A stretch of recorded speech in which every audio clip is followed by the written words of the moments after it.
아침이 밝아올 때에 찬양에만 주시네. 주를 향한 나의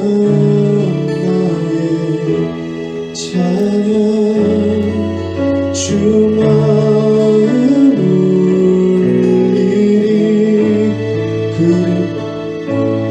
그 이름 강하고 견고한 선물, 그 이름 나의 피난처 되시네. 그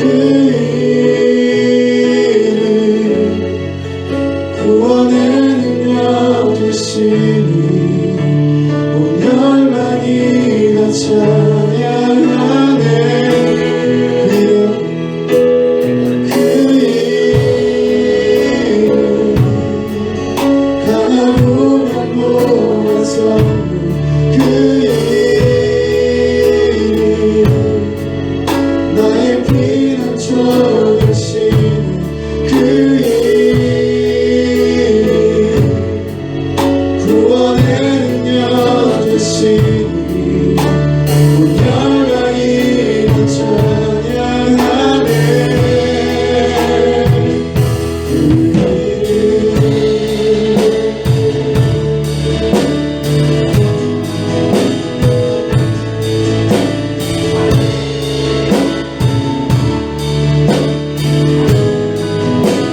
주의 이름 부를 때, 주의 이름 부를 때 나의 맘 채우소서. 내 삶을 주께 드리며 주 이름 높이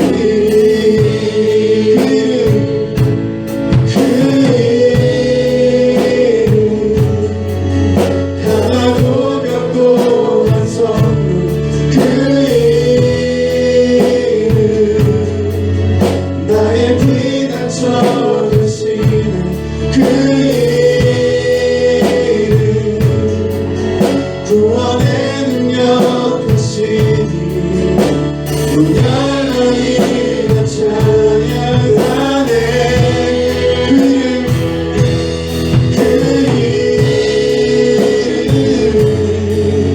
강하고 견고한 선물,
그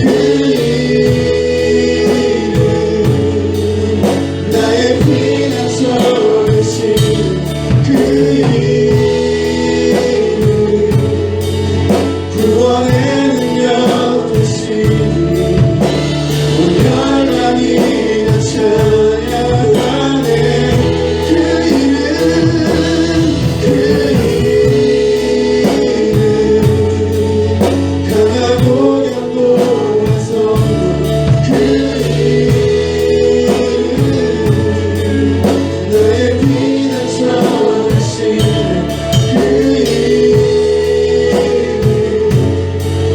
구원의 능력 되시니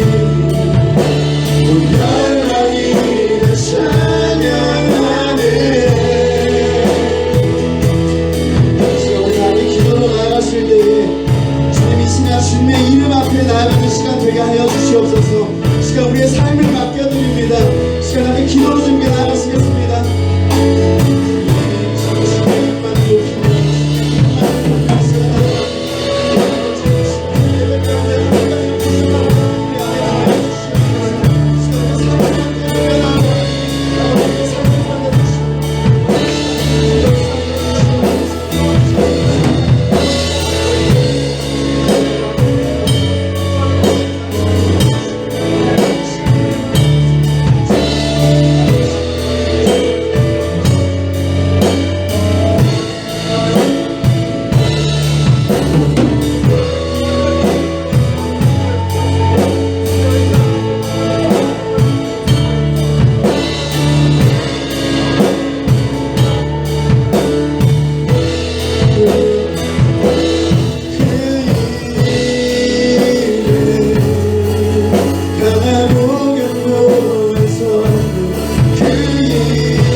축복 주신 주님, 모든 축복 주신 주님 찬양하니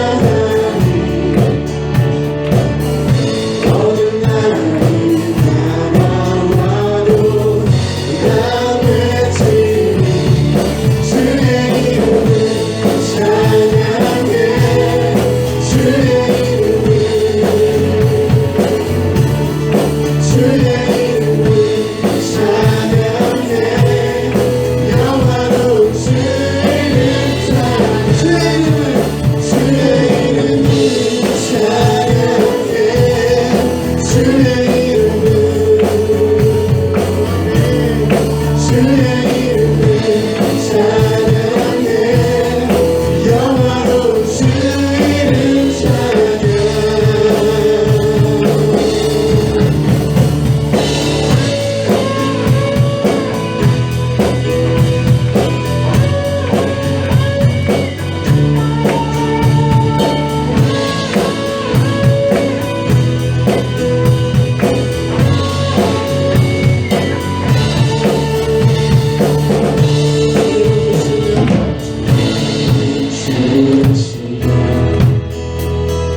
주님은 주시며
주님만이 나의 삶의 가서 모든 예수 오직 예수 주님만이 나의 삶의 이유 오직 예수 주님만이 나의 삶의 이유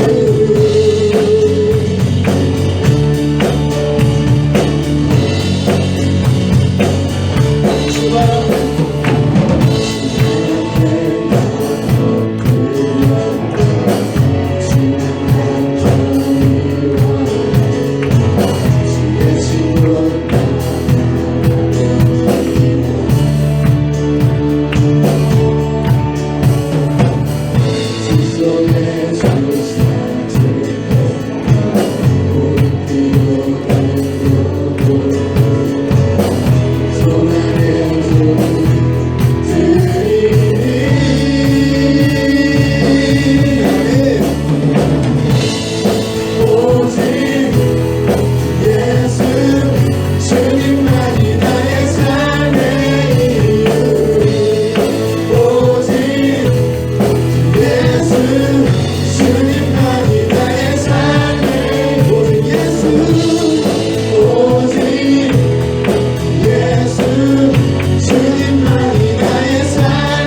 주님만이 나의 삶의 오직 예수 오직 예수 주님만이 나의 삶의 이유 오직 예수 주님만이 나의 삶 다시 한번 함께 고백합시다. 오직 예수 오직 예수 주님만이 나의 삶의 이유 오직 예수 주님만이 나의 삶의 이유 주님만이 우리 삶의 이유 되십니다.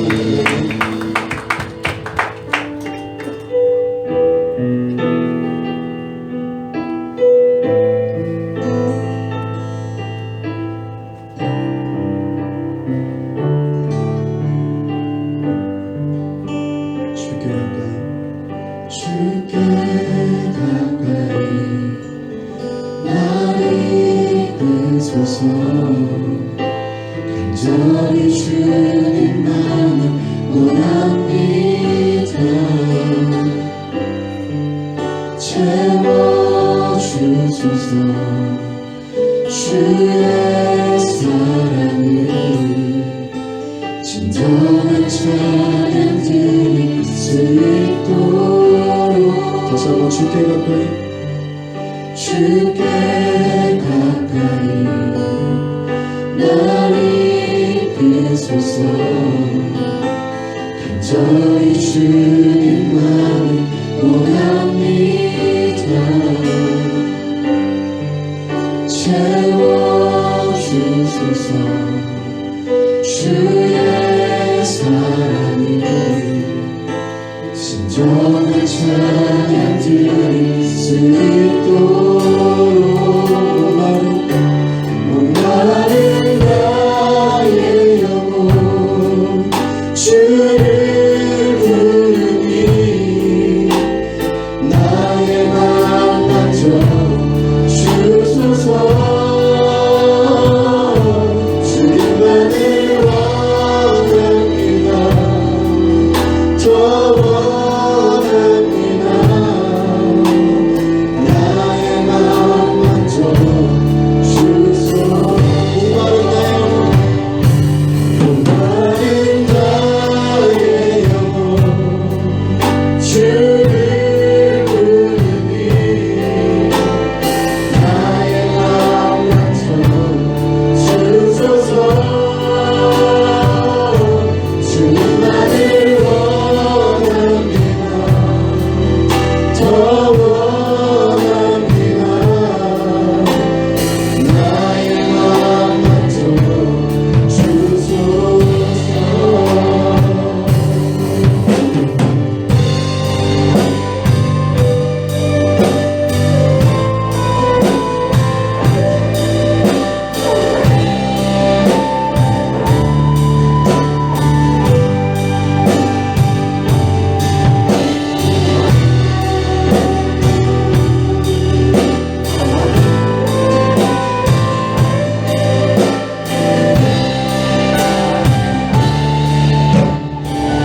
다시 한번 찬양하며 나아가시겠습니다. 주께 가까이 나를 이끄소서 간절히 주님만을 원합니다.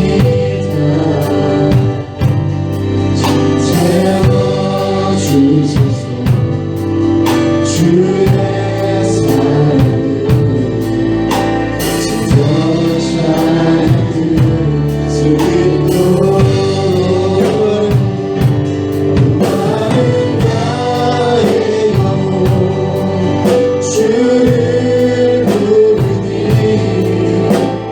나의 맘 만져 주소서 주님만을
다시 한번 기도하시겠습니다.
주의 사랑이 목마름 채우고 주의 위로가 눈물을 닦으니 주의 은혜가 필요한 이 땅에서 이곳에서 주와 함께 노래하리라.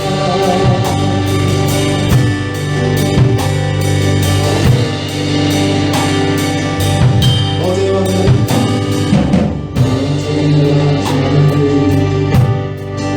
외로움과 슬픔 이 땅 당시에 기도할 수 없고 지나간 내 안에 속상함을 주를 보지만 말하지 못하네. 나를 양자로 보지 않고 나의 원통한 그 맘을 아시니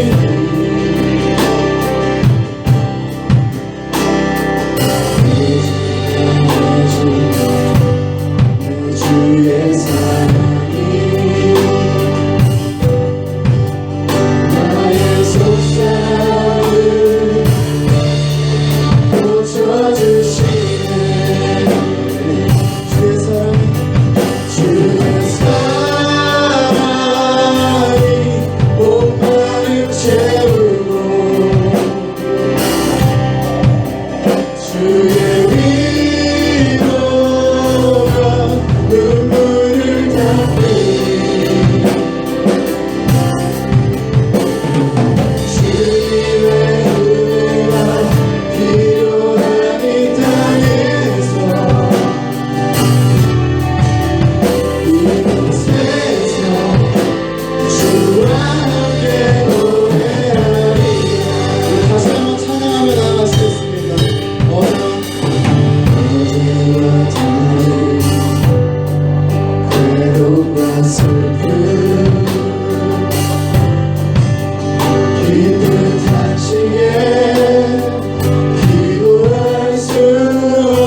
말씀은 이번 가지 청년의 때 저희들을 주님 앞으로 불러주시고 주님을 찬양하고 예배하게 하시니 감사드립니다. 이 시간 하나님의 뜻대로 살지 못하고 내 고집 내 뜻대로 살며 세상 유혹에 쉽게 이끌렸던 연약함과 어리석음을 고백합니다. 저희는 비록 작고 연약하지만 주님의 말씀에 의지하여 우리의 믿음이 올바로 서게 하여 주시옵소서. 저희 우평 청년부가 날마다 뜨거운 심령으로 하나님을 구하는 청년부가 되게 하여 주시기를 간구합니다. 우리 청년부가 주님의 사랑으로 하나 되고 가깝고 믿음의 동역자로 세움받고 쓰여지기를 소원합니다. 하나님, 이 시간 예배 첫 시간입니다. 마치는 시간까지 성령님 함께해 주시고 말씀을 전하시는 김동현 목사님께도 능력을 더하여 주세요. 감사드리며 이 모든 말씀 예수님의 이름으로 기도합니다. 성경을 함께 보죠. 잠언 2장입니다.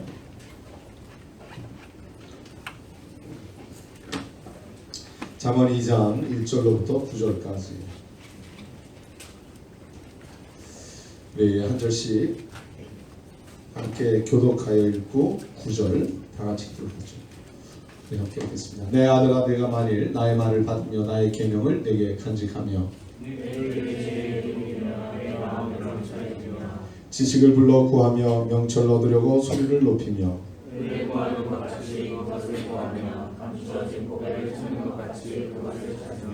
여호와 경외하기를 깨달으며 하나님을 알게 되리니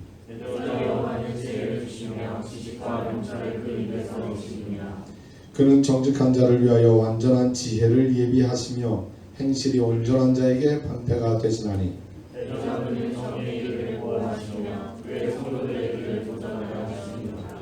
그런즉 내가 공의와 정의와 정직 그 모든 선한 길을 깨달을 것이다. 아멘. 2017년도 한 해를 우리가 새롭게 시작했는데 이 한 해가 정말 하나님의 축복과 물줄기가 흐르면서 여러분들의 삶 속에 놀라운 하나님의 은혜를 경험하는 복된 새해가 되기를 진심으로 축복합니다. 그런데 새해가 됐다고 우리 새로운 인생을 사는 거 아니에요. 우리가 새로운 마음을 먹었다고 해서 새로운 일들이 일어나는 것은 아닙니다. 우리가 새로운 한 해를 하나님의 축복 가운데 믿음으로 승리하면서 살려면 아주 중요한 한 가지가 있습니다. 그건 우리가 얼마나 바른 선택을 하는가예요. 그래서 오늘 이 새해 새로운 삶 시리즈 가운데 세 번째 시간으로 바른 선택과 결정을 하게 하소서 우리의 기도의 제목이 되고, 그래서 우리가 이 한 해를 바른 선택을 따라 아름다운 열매를 보며 또 귀한 결과를 얻으면서 살아갈 수 있게 되기를 주님의 이름으로 축복합니다. 제가 한국에 올 때의 이야기를 좀 간증하고 싶어요.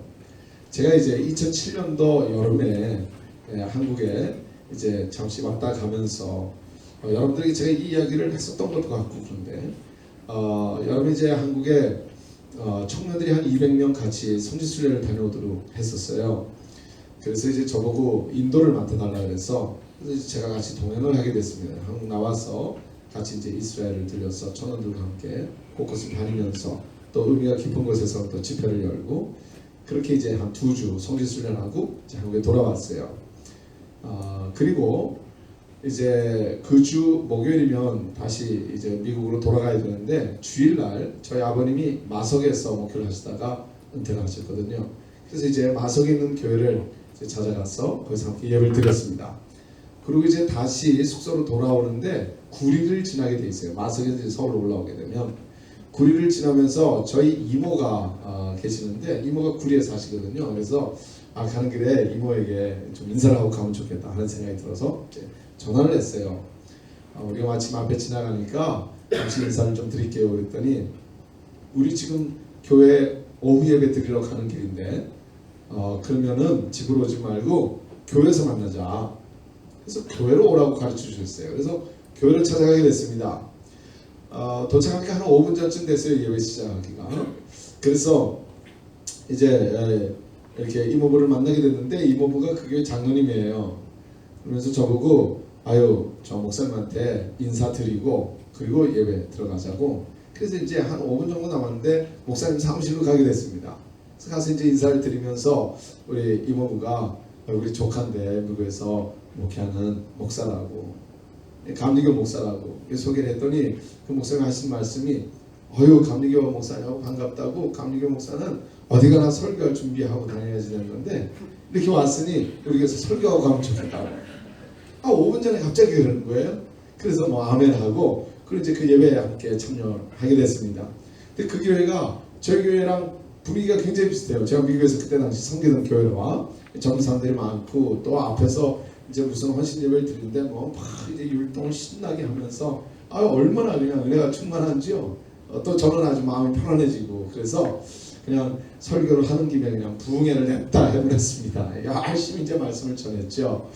그리고 아주 분위기가 참 좋아서 은혜를 많이 받았어요. 저도 말씀을 전하면서 이제 예배를 마치고 식사하고 이모는 식구하고 이제 돌아왔어요. 그 다음날 월요일 새벽이 됐는데 한 6시쯤 전화가 왔어요. 그 교회 담임 목사님이에요. 그 교회 목사님 저한테 전화를 걸어가지고 김 목사님 미안합니다. 내가 목사님하고 의논도 못 나누고 제가 우리 아주 훌륭한 어르신 선배 목사님이 계시는데 그 목사님께 내가 김 목사님 얘기를 좀 했습니다. 그저 예의라고 생각하고 그 목사님께 꼭 좀 전화를 한번 좀 드리세요. 내가 전화번호를 줄 테니. 그래서 저한테 이제 핸드폰 번호를 주시더라고요. 그래서 이제 그걸 받아놓고 고민을 하다가 뭐 전화를 드려야죠. 모르는 분이지만 전화를 드렸습니다. 그랬더니 그분은 당시 은퇴를 앞두고 교회가 후임자를 정하지 못해서 막 고민하고 있는 중에 계셨던 영등포 제1교회 원로 목사님이세요. 그 목사님 통화를 하게 됐어요. 그리고는 저 이번 수요일 날 와서 설교 한번 하고 가시라고. 목요일 날 저는 가니까 수요일 날 설교를 하고 가시라. 알았습니다. 그래서 이제 수요일 날 가서 거기서 설교를 하게 됐습니다. 그리고 미국을 갔는데 이제 미국으로 나중에 청빙 결의사가 오게 됐어요. 제가 마음에 고민이 많았습니다. 이제 저도 그때 당시 미국 간 지 벌써 한 20년이 됐고요. 제 아내는 4살에 미국 가서 거기서 자랐으니까 한국을 전혀 모르죠. 우리 아이들 미국에서 태어났으니까 말할 것도 없고 한국말도 잘 못합니다. 과연 이 아이들을 데리고 한국으로 돌아갈 수 있을까? 마음에 고민 많이 했어요. 잠이 안 오더라고요. 며칠 밤을 그냥 계속 잠을 못 자고 그러면서 이제 새벽에 하나님 앞에 여쭈었어요. 근데 그때 마침 제가 새벽기도 시간에 쭉 창세기를 강의하고 있었거든요. 창세기를 한 장 한 장 읽어가면서 말씀 나누는 중에 창세기에 보면 야곱이 형이 받아야 될 축복을 가로채고 그리고 이제 외삼촌 라반의 집으로 도망을 가죠. 거기서 꼭 20년 만에 꿈속에서 하나님이 나타나세요. 야곱아 고향으로 돌아가라. 그래서 이제 야곱이 집을 정리합니다. 그 식구들을 다 데리고 그리고 이제 고향으로 가요. 고향으로 가는 길이 결코 쉬운 일은 아니었습니다. 거기에는 지금까지 칼을 갈고 복수하고자 준비하고 있던 형 에서가 기다리고 있거든요. 그러나 야곱은 하나님이 가라 그러시니까 이제 한국이란다. 고향으로 돌아가는 거예요. 그래서 생각해보니까 저도 꼭 20년이 된 거예요. 20년 만에 야곱으로 돌아가라. 야곱 보고 돌아가라 그러신 거죠. 나도 꼭 20년이 됐어요. 그런데 말씀을 감아보니까 이상하더라고요. 하나님, 야곱은 꿈속에 나타나서 하나님이 고향으로 돌아가라 그렇게 말씀하셨잖아요. 저는 꿈속에서 하나님 못 만났는데요. 하나님 음성을 들려주시든지 뭐 그래야 제가 가지 그냥 거기서 오란다고 그냥 갈 수가 없잖아요. 그랬더니 이제 쭉 기도하는 중에 하나님 깨닫게 해주세요. 감리사님의 도장이 찍힌 청빙결의서가 오면 그건 감리사가 너보고 오라는 게 아니야. 그 교회가 너보고 오라는 게 아니야. 내가 너 가라고 하는 거야. 그렇게 저한테 깨닫게 해주세요. 그래서 이제 마음으로 준비하며 기다리고 있었습니다. 그랬더니 정말 감리사님 도장이 찍힌 청빙결의서가 오더라고요. 그래서 그때는 티끌만치도 미련을 부릴 게 없더라고요. 싹 정리하고 그리고 아이들 데리고 물론 20년 동안 가서 공부하고 안수받고 목회를 하면서 제 목회 기반도 다져 있고 또 여러 가지 인간관계도 다 형성이 되어 있었죠. 그 모든 것을 다 뒤로 하고 오는 일은 간단하지는 않았지만 그러나 하나님의 말씀의 인도하심에 대한 확신을 가지고 돌아오게 되었습니다. 그래서 이제 그때 당시 우리 아이들이 초등학교 6학년 또 중학교 2학년이었어요.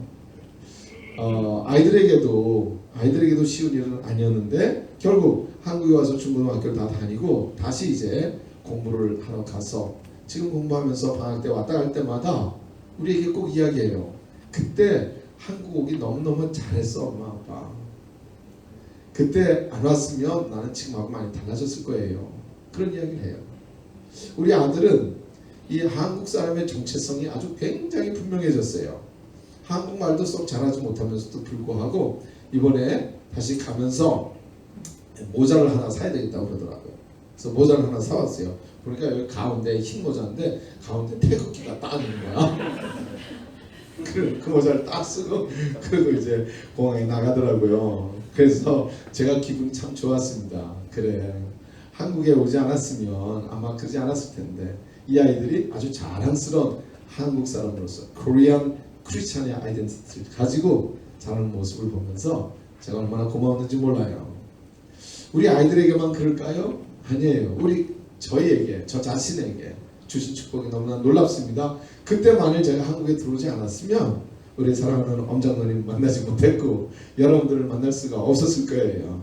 하나님이 이 축복된 자리까지 그렇게 인도해 주셨어요. 지금 생각해 보면 그때 마석에서 예배를 드리고 운전하는 중에 이모에게 전화를 하죠. 이모, 제가 잠깐 뵙고 인사드리고 가고 싶은데요 했던 그 전화가 제 인생에 있어서 엄청난 변화를 가져온 거예요.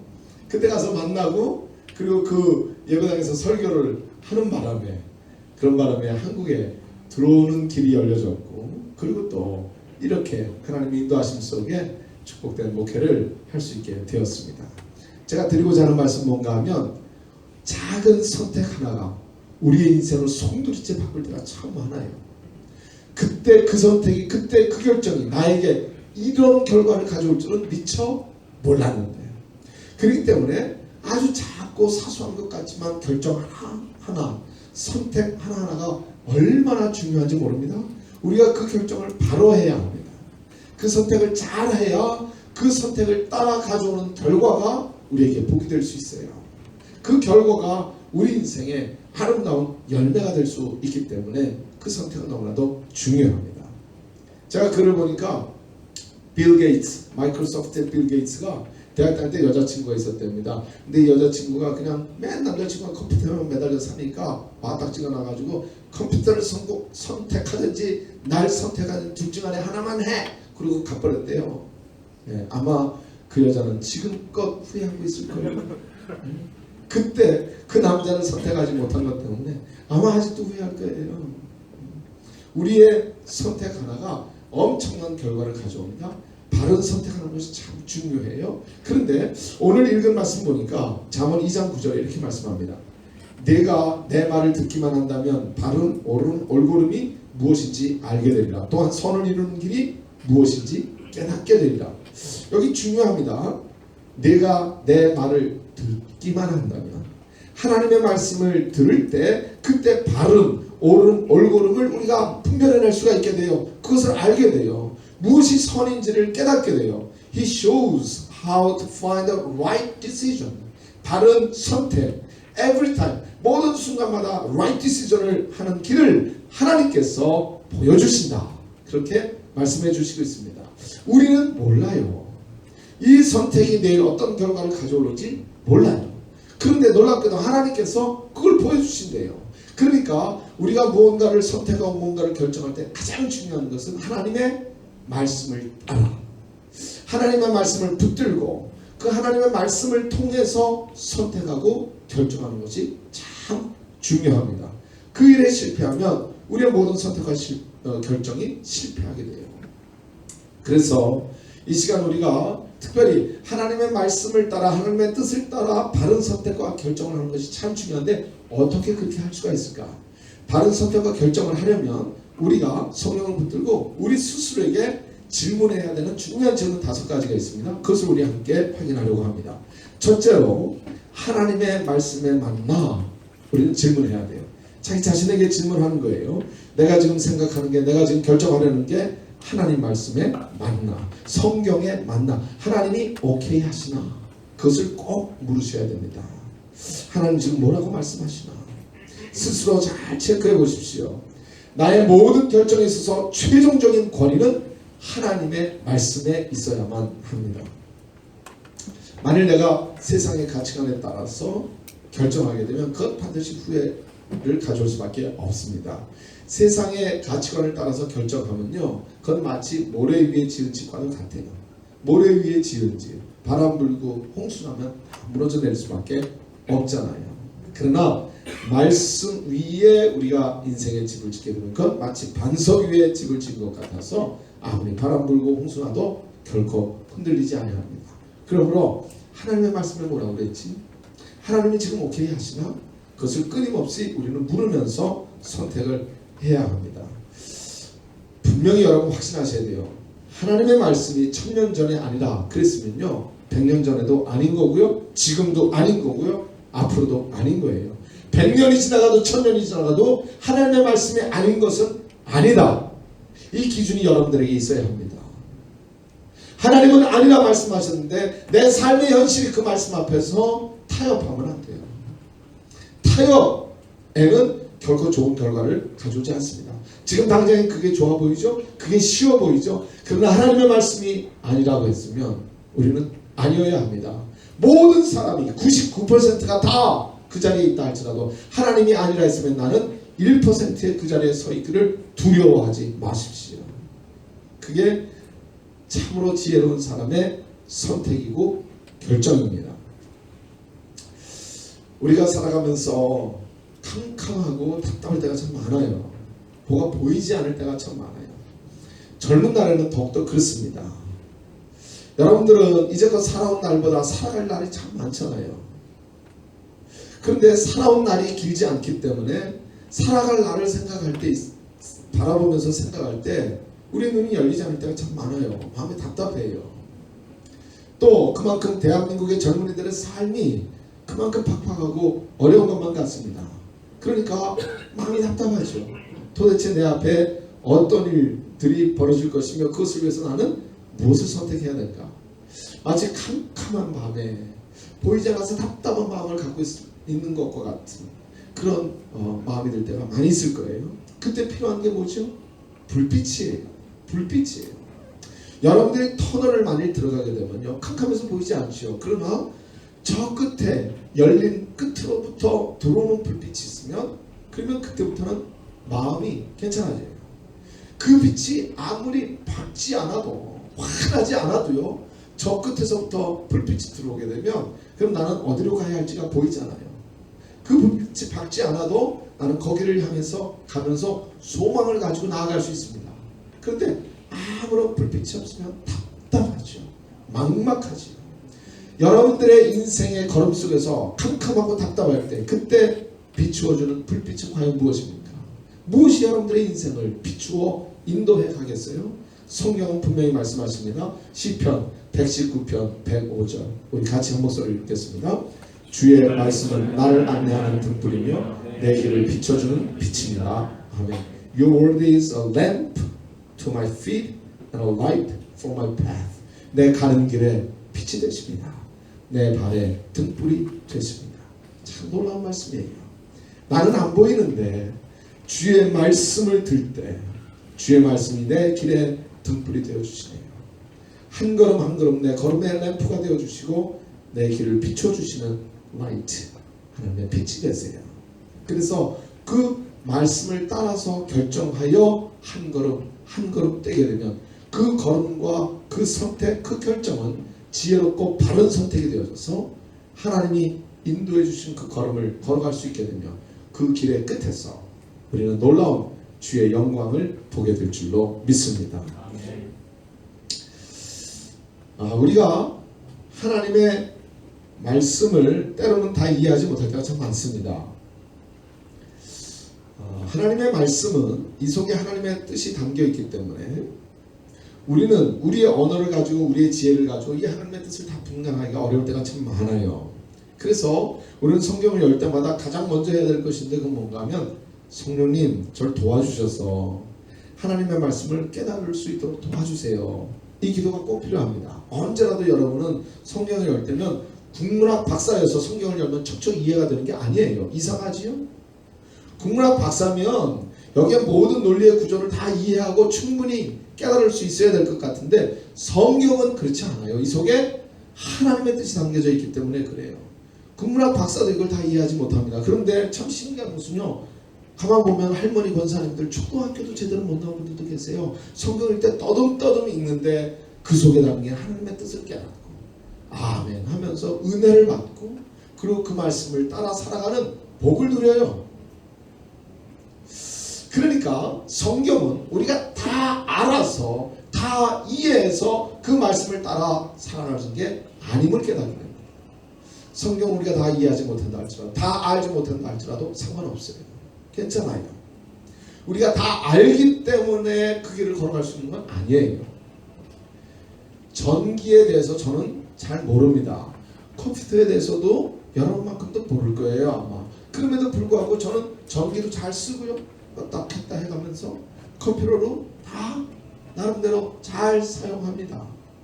그래서 전기의 유익도 누리고 컴퓨터의 유익도 누리면서 살아갑니다. 전기에 대해서 몰라도 얼마든지 전기의 유익을 누릴 수 있듯이 컴퓨터에 대해서 그 원리와 그 구조를 다 이해하지 못해도 얼마든지 컴퓨터의 유익을 내가 누릴 수 있듯이 하나님의 말씀에 대해서 다 알지 못한다 할지라도 이 말씀을 통해 우리는 하나님의 인도하심을 경험하면서 바른 선택과 바른 결정을 할 수 있어요. 그 말씀을 통한 우리의 삶의 유익을 우리가 풍성하게 경험하며 살아갈 수가 있어요.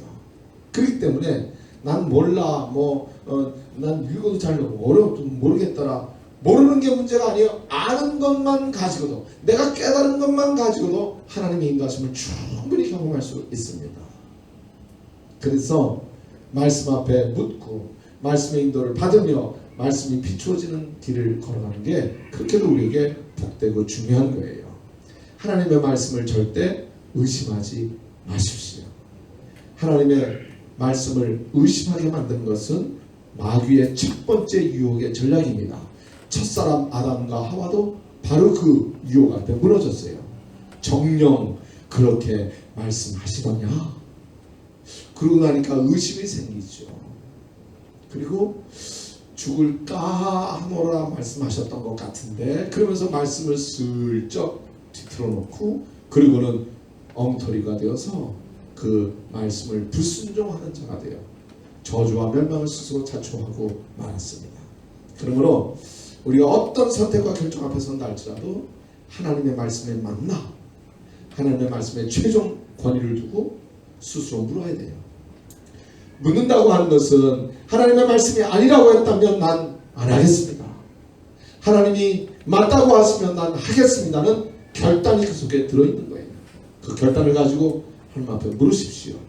그리고 하나님의 말씀을 따라 선택하십시오. 여러분의 한 해의 삶 속에 하나님이 함께 하시는 증거들 넉넉히 경험하게 될 것입니다. 한번 따라 할까요? 하나님의 말씀에 만나. 두 번째, 사람들 앞에 부끄럽지 않나? 이 질문을 해야 됩니다. 사람들 앞에 부끄럽지 않나? 양심에 걸리지 않나? 스스로 내 마음이 부딪히는 건 아닌가? 이것들을 사람들이 알게 되면 어떻게 되나? 여기 지금 몰래카메라가 있어서 CCTV가 있어서 누군가 날 보고 있다면 그럼 나는 부끄럽지 않은 일이 되는가? 만약 사람들 앞에 알려지게 되면 그때도 부끄러운 일이 되는 것은 아닌가? 우리가 스스로 질문해야 돼요. 잠언 10장 9절에 말씀합니다. 바른 길 따라 걸어가는 사람은 아무런 걱정 없이 안전할 것이나 구부러진 길 따라 걸어가는 사람은 그 행실이 밝히 드러나리라. 다 드러나요. 구부러진 행동, 구부러진 길, 잘못된 선택, 그러면 결국 그게 다 드러나게 돼 있어요. 요즘 탄핵 전국 속에서 우리는 신문을 열 때마다 정말 경악할 일들을 많이 보게 됩니다. 다 들통이 나는 거예요. 들통이 날 줄 몰랐으니까 그때 다들 그렇게 했겠죠. 아마 지금도 후회들 많이 할 겁니다. 그때 왜 그랬나? 다 드러날 날이 오거든요.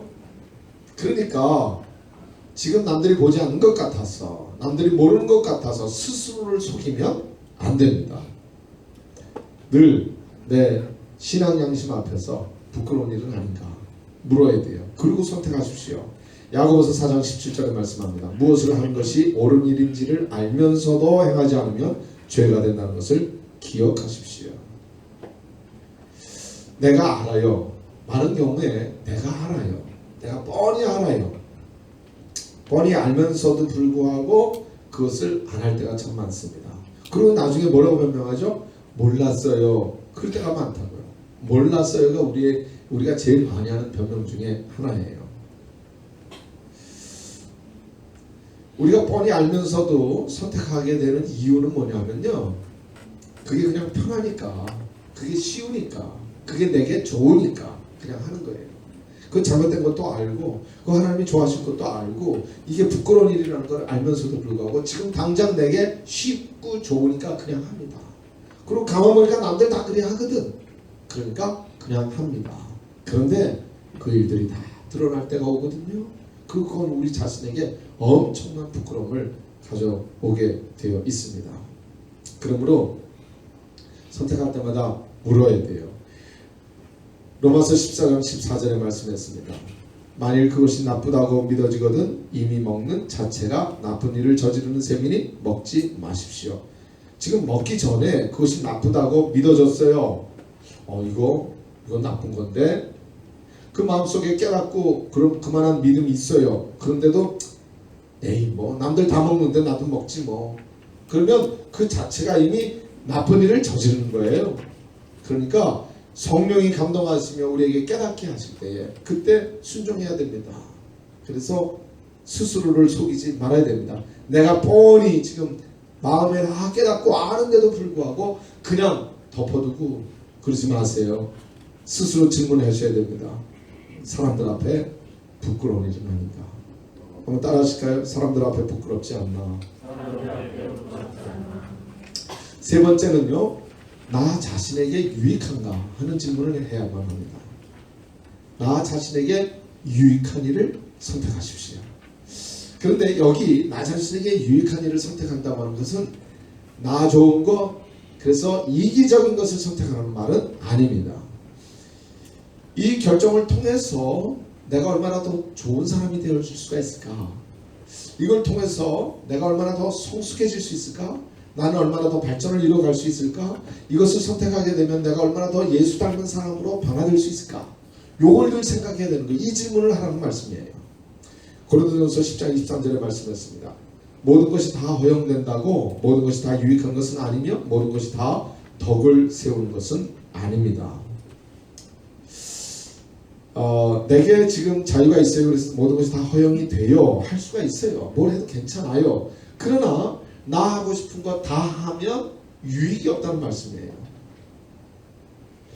그러니까 내가 하고 싶은 걸 다 하면 안 됩니다. 그게 내게 유익을 가져다 주지 않기 때문에. 유익을 가져다 주지 않을 일 같으면 선택을 안 하는 거예요.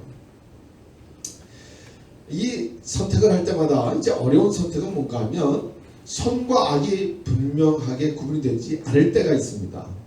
선과 악이 명백하게 드러나면 그러면 훨씬 더 선택하기 쉽죠.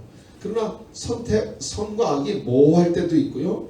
또는 선이에요. 다 좋은 거예요. 근데 그 중에서 가장 좋은 것을 선택해야 될 때가 있잖아요. 그럴 때는 아주 훨씬 더 어려운 거죠.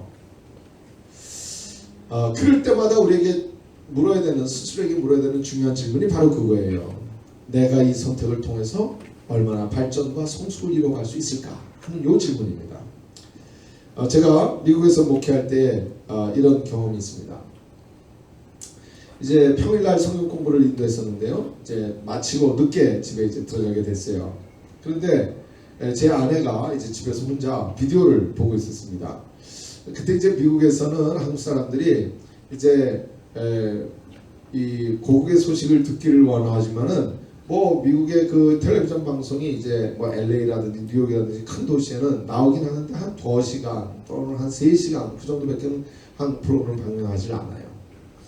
그래서 주로 한국 사람들이 뭘 하냐면 한국 텔레비전에서 방송하는 내용들을 비디오로 담아가지고 그래서 그 비디오를 빌려주는 데들이 많이 있어요. 지금도 그런지 모르겠습니다만은 그때는 그런 게 많았거든요. 그래서 이제 저희 집사람이 한국 마켓에 가서 장을 보고 그럼 오는 길에 그 한국마켓 한 코너에서 비디오 테이프를 빌려주는 아주머니가 요거 너무 재밌다고, 요새 아주 인기 있는 거라고, 요거 좀 빌려가서 보라고 그러더래요. 그래서 비디오 하나를 빌려왔어요. 그게 제목이 뭔가 하면 여인천하였어요. 정난정 그 스토리를 하는 이제 비디오예요.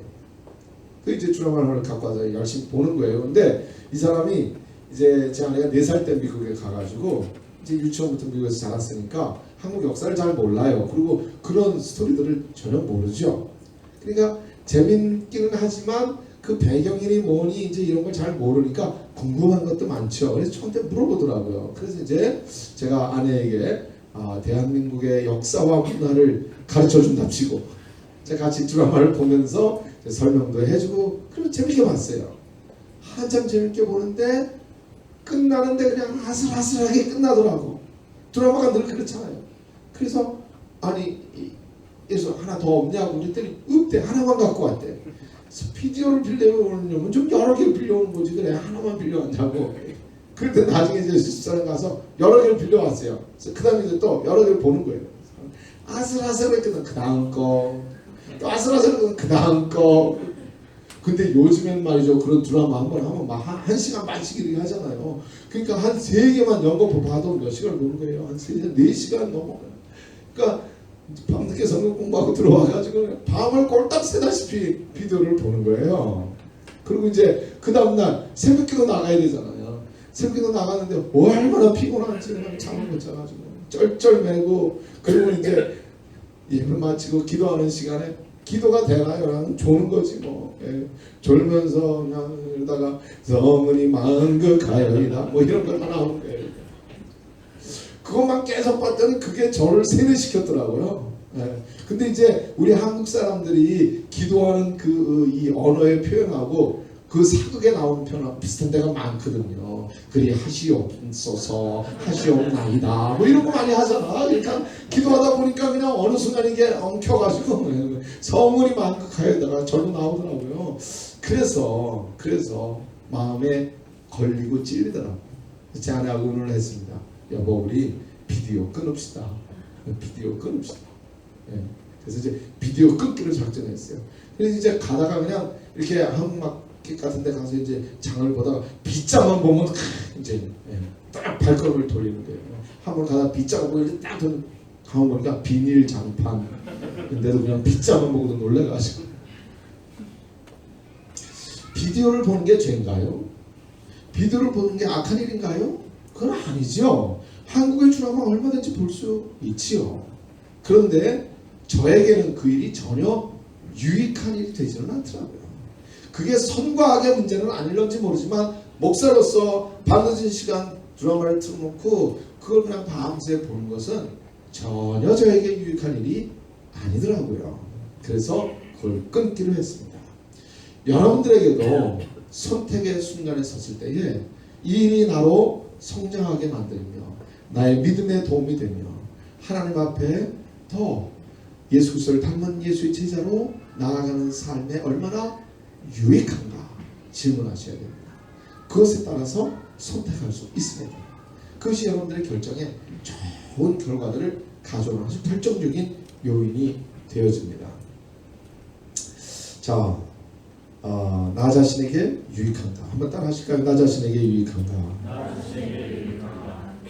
그 질문 앞에서 성실한 결정을 내리십시오. 네 번째, 다른 사람에게도 유익한가 하는 질문을 해야 됩니다. 나에게만 유익해서는 안 돼요. 다른 사람에게도 유익해야만 합니다. 하나님이 오늘 우리로 살아가면서 만나는 많은 사람들이 있게 하셨는데 함께 살아가는 사람들 속에서 우리는 서로 영향을 끼치면서 삽니다. 목사가 성도님들께만 영향을 끼치는 게 아니에요. 성도님들이 목사에게도 영향을 끼칩니다.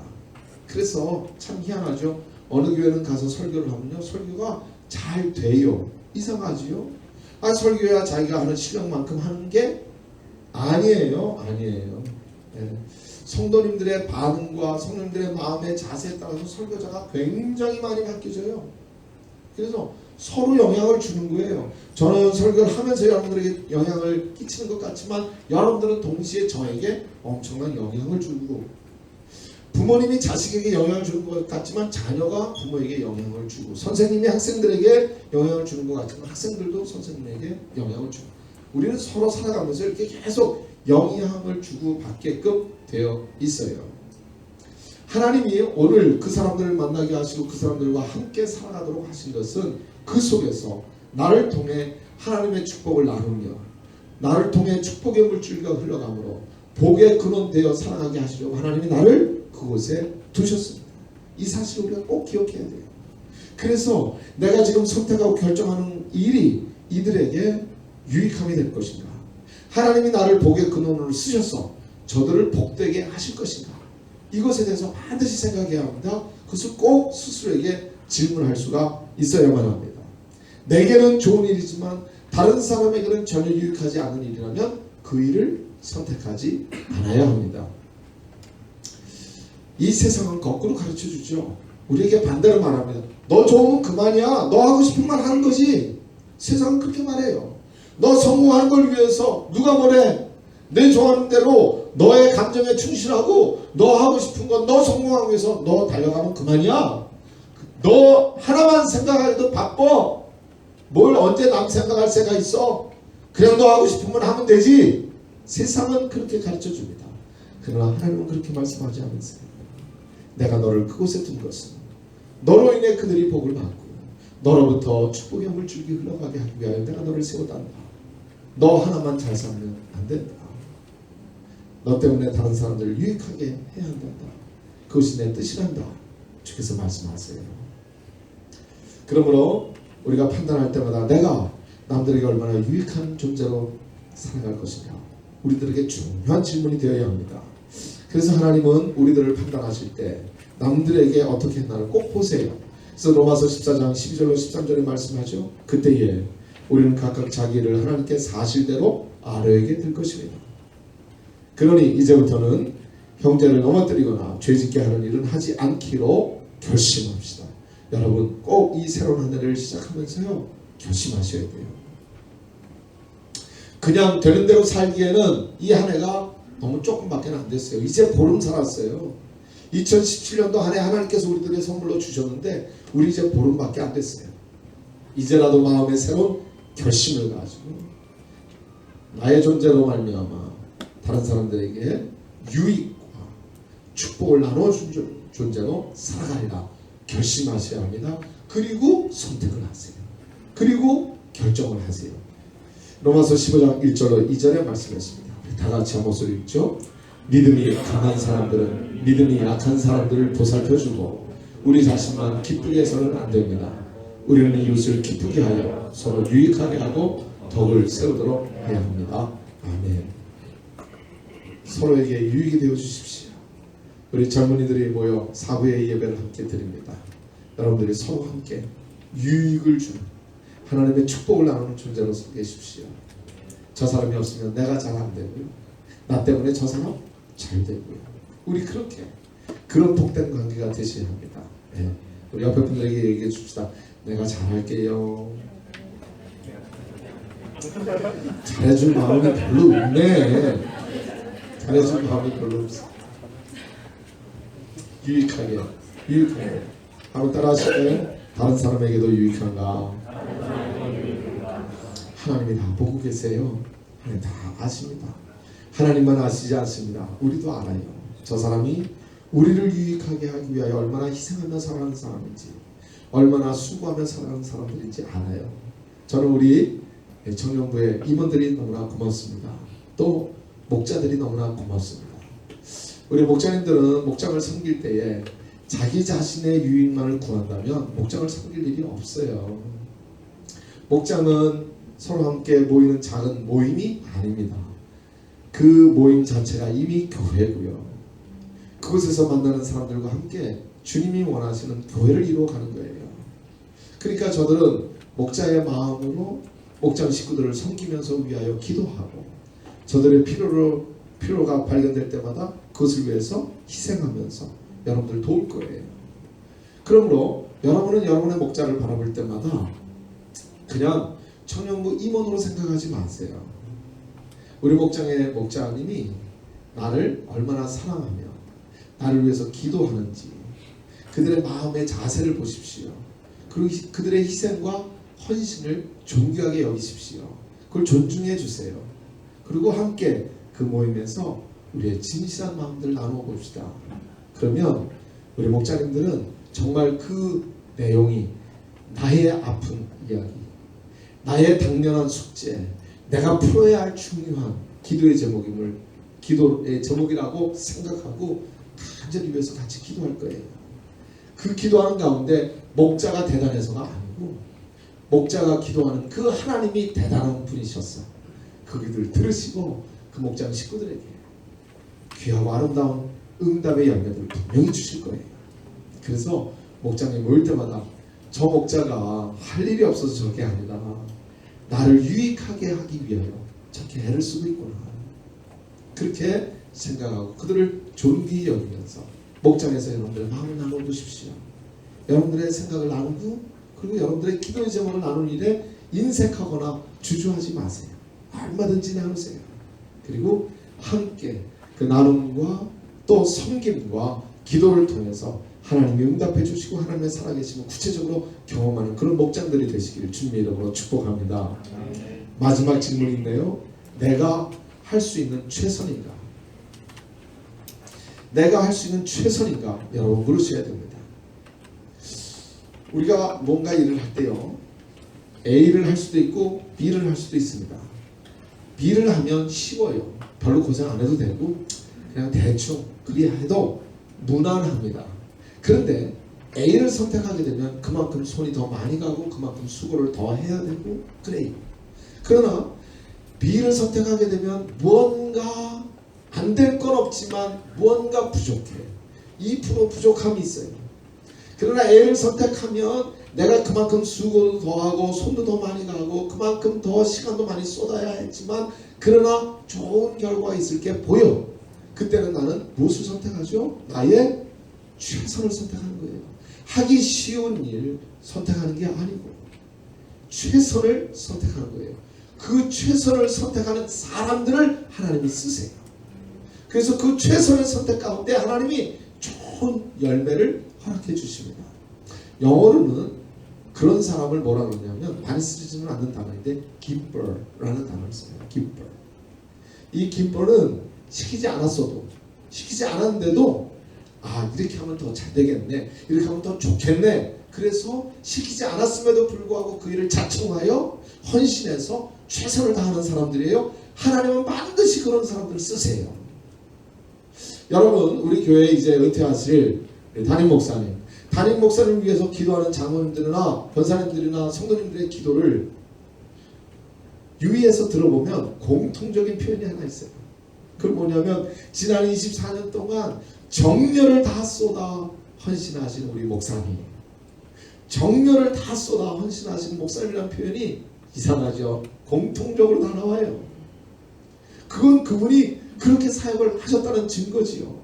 24년 동안 목회할 때 그냥 그럼 할 만큼 하신 게 아니고요, 그리까지 안 하셔도 되는데 온 정열을 쏟아서 하는 거예요.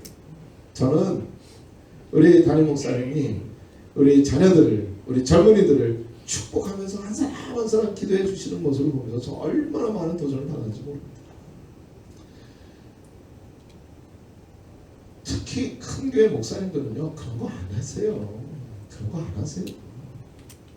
그런 거 안 해요. 그런 거 안 해도 그렇게 할 사람들 많이 있고 그냥 시키면 다 해요. 그런데 우리 담임 목사님 그러지 않으시더라고. 당신이 그만큼 수고를 하셔야 되는 일인데도 불구하고 그 수고를 아끼지 않고 최선을 다해서 사역을 하시는 모습을 뵙게 돼요. 제가 얼마나 많은 도전을 받게 되는지 모릅니다. 우리 교회에 하나님이 주신 놀라운 spiritual legacy, 영적인 유산이에요. 저는 그게 너무 감사하고 너무나 자랑스러워요. 우리가 함께 이어가야 할 영적 유산입니다. 신앙의 유산입니다. 여러분들의 삶의 자리에서 특별히 하나님 앞에 설 때마다 최선을 다하십시오. 최선을 다하세요. 할 수 있는 만큼 하는 게 아니에요. 힘에 지나도록 하는 것 같은데 하나님께서 힘을 주시고 감당하게 하시고 그 일의 결과와 열매를 하나님이 책임져 주실 줄로 믿습니다. 최선을 다하시는 거예요. 이럴 때는 최선을 다해서 아멘 한번 하시죠. 여러분의 최선이 그거예요. 여러분의 최선을 담은 선택과 결정을 하시기를 주의 이름으로 축복합니다. 그 일의 결과를 하나님이 책임지셔서 올 한 해 2017년을 마무리할 때는 하나님이 놀라운 일을 이루셨네요. 하나님 영광 받으세요. 하나님이 주신 열매요, 하나님이 일하신 증거입니다. 그것을 가지고 하나님 앞에 큰 기쁨을 드릴 수 있게 되기를 바랍니다. 에베소서 5장 15절로 17절의 말씀 우리 같이 한번 읽겠습니다. 그런즉 너희가 어떻게 행할지를 자세히 주의하여 지혜 없는 자같이 하지 말고 오직 지혜 있는 자같이 하여 세월을 아끼라. 때가 악하니라. 그러므로 어리석은 자가 되지 말고 오직 주의 뜻이 무엇인가 이하라. 여러분, 세월을 아끼십시오. 젊은 날에 여러분의 세월을 그냥 그렇게 쓰지 마세요. 세월, 시간은 여러분의 생명입니다. 여러분의 젊음입니다. 그것을 결코 쓰레같이 버리지 마십시오. Killing time is killing your life. 시간 죽이면서 시간 죽일 데 없어서 그래서 이러고 있어. 그런 인생을 살지 마세요. 여러분의 생명을 스스로 죽이는 것과 다를 바가 없습니다. 최선을 다하십시오. 여러분의 시간과 여러분의 결정과 선택 앞에서 여러분의 최선을 담으십시오. 그래서 우리는 우리 자신에게 끊임없이 물어야 합니다. 이것이 내가 할 수 있는 최선인가? 한번 따라하십시오. 이것이 내가 할 수 있는 최선인가? 우리는 2017년도 한 해를 또 끊임없이 선택하며 결정하며 살아갈 겁니다. 지난 시간들을 돌이켜볼 때 여러분들의 마음속에 후회스러운 일들이 있을 거예요. 그때 내가 그 선택을 안 했더라면 지금 이렇지는 않았을 텐데, 내가 이미 한 선택과 결정에 따른 후회와 아쉬움을 안고 있는 분들이 많이 있을 겁니다. 그러나 그 결정과 선택을 이제 와서 되돌릴 수는 없는 일이죠. 놀랍게도 우리 예수님이 여러분의 마음의 그 아쉬움과 안타까움을 아세요. 그리고 우리에게 말씀하십니다.